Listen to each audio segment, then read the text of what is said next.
The other thing why I would probably recommend studying German is it's apart from all the beautiful literature you can read, all the beautiful music you can listen to, all the interesting sports news you can watch, not necessarily with Austria football-wise, but skiing, for instance, to use a cliche, is really the study of history. So I think German-speaking countries are highly interesting, especially 20th century history in Germany, when it comes to totalitarian regimes, when it comes to National Socialism. Yes, I have to mention it when I talk about Germany and Austria.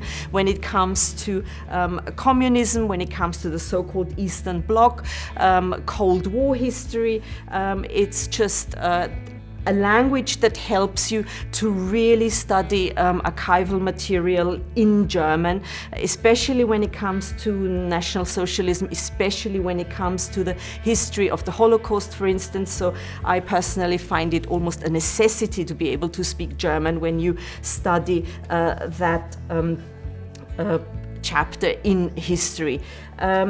So I've given an insight into what interests me, especially what are the questions that are on my mind when I teach German. So how do we perceive certain issues?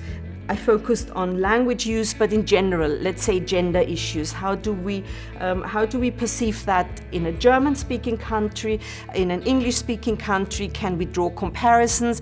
You had suffragettes here fighting for the right to vote. What are the equivalent activists in German-speaking countries or in Austria, Adelheid Popp, Rosa Mayreder, for instance. England, not just England, the United Kingdom is currently more than ever facing its colonial past.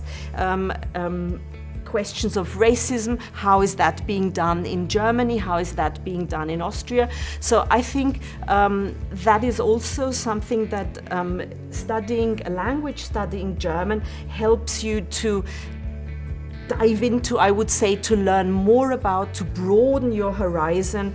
And for now, I would just say, go for it. Be courageous. German can be a little bit sort of daunting at the very beginning. You have quite a steep learning curve, but in general, it's certainly a language worth learning, worth studying. And in this respect, I say viel Freude beim Sprachenlernen, beim Deutschlernen. Thank you.